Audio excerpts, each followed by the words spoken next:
Chapter 41.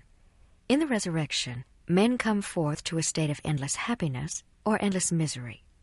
Wickedness never was happiness. Carnal men are without God in the world. Every person receives again in the restoration the characteristics and attributes acquired in mortality. And now, my son, I have somewhat to say concerning the restoration of which has been spoken. For behold, some have wrested the Scriptures, and have gone far astray because of this thing. And I perceive that thy mind has been worried also concerning this thing. But behold, I will explain it unto thee. I say unto thee, my son, that the plan of restoration is requisite with the justice of God. For it is requisite that all things should be restored to their proper order.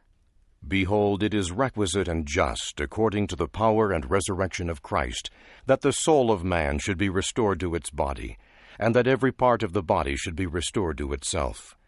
And it is requisite with the justice of God that men should be judged according to their works, and if their works were good in this life, and the desires of their hearts were good, that they should also at the last day be restored unto that which is good. And if their works are evil, they shall be restored unto them for evil. Therefore all things shall be restored to their proper order, everything to its natural frame. Mortality raised to immortality, corruption to incorruption, raised to endless happiness to inherit the kingdom of God, or to endless misery to inherit the kingdom of the devil. The one on one hand, the other on the other. The one raised to happiness according to his desires of happiness, or good according to his desires of good, and the other to evil according to his desires of evil.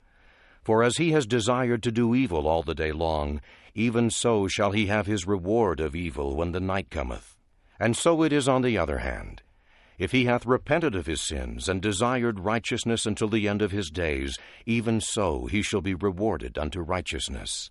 These are they that are redeemed of the Lord. Yea, these are they that are taken out, that are delivered from that endless night of darkness, and thus they stand or fall. For behold, they are their own judges, whether to do good or do evil. Now the decrees of God are unalterable. Therefore the way is prepared, that whosoever will may walk therein and be saved. And now behold, my son, do not risk one more offense against your God upon those points of doctrine which ye have hitherto risked to commit sin. Do not suppose, because it has been spoken concerning restoration, that ye shall be restored from sin to happiness. Behold, I say unto you, wickedness never was happiness.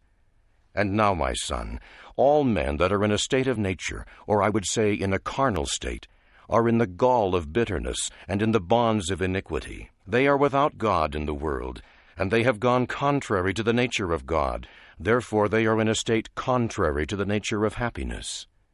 And now, behold, is the meaning of the word restoration to take a thing of a natural state and place it in an unnatural state, or to place it in a state opposite to its nature? O my son, this is not the case.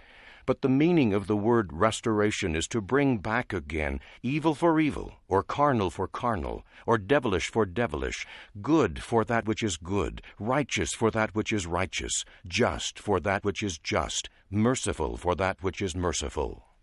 Therefore, my son, see that you are merciful unto your brethren. Deal justly, judge righteously, and do good continually. And if ye do all these things, then shall ye receive your reward. Yea, ye shall have mercy restored unto you again. Ye shall have justice restored unto you again. Ye shall have a righteous judgment restored unto you again, and ye shall have good rewarded unto you again.